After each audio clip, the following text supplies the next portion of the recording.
As I have explained you both the houses and their powers and functions, now you will see the students the relationship between the Lok Sabha and the Rajya Sabha, or you can call it the differences also in both the houses. First one is the Lok Sabha has more powers than the Rajya Sabha, and on account of its greater numerical strength. As I have explained you earlier, Lok Sabha is having greater strength than the Rajya Sabha. So Lok Sabha has more powers than the Rajya Sabha on account of the numerical strength. Second is ordinary bills can originate in either houses of the parliament, or ordinary bill can be originated in either house, either in Lok Sabha or in the Rajya Sabha, whereas money bill can be introduced only in the Lok Sabha. This is the supreme power of the Lok Sabha, that money bill is originated only in Lok Sabha, and ordinary bills could be originated in any of the house. The Rajya Sabha cannot reject or amend the money bill. As I have explained you already, Rajya Sabha cannot amend or reject the money bill. Now your next topic that is very important for you, that is parliamentary procedure or sessions. First of all, in the topic parliamentary procedure, you will see the sessions of the parliament. Parliament means both the houses. So 3 sessions are there. Permanently 3 sessions are there of parliament. First is the budget session during the month of February to May. Second session, monsoon session from July, during the time of July and August. Third is winter session, that is from November to December.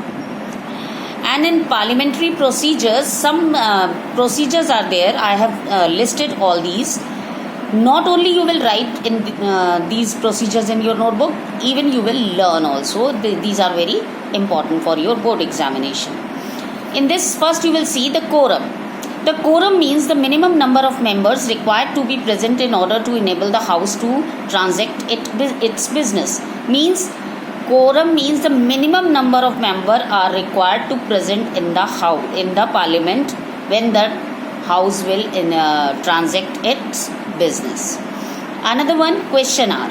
The first hour on every working day of the Lok Sabha is reserved for question unless otherwise decided by the speaker. Means in the beginning of the session of the parliament, 1 hour they were used to of keeping for question hour. In this question hour, all the ministers can ask their queries or question related to any matter. Another one is 0 hour. It refers to the period which begins at 12 o'clock soon after the question hour and continue till the lunch break, which begins at 1 o'clock. Means 11 o'clock they were used to of starting the parliamentary procedure, and 11 to 12 o'clock it will be a question hour for all the members or the ministers, and then just after 1 hour, 12 o'clock, soon after the question hour, and continue till the lunch break. 0 hour will be continued from 12 to 1 o'clock. So that 0 hour they are used to of discussing different issues. Now come to the adjournment motion. This is the important procedure. An adjournment motion means a proposal to lay aside all other business and take up a definite matter of urgent importance. For example, you can easily understand it by the example that if any train accident occur, any tsunami, any earthquake or any other natural calamity occur, so whatever the procedure is continued in the parliament, that will be postponed for some time, and the urgent matter of importance will be discussed. That is known as adjournment motion. Now come to the no confidence motion.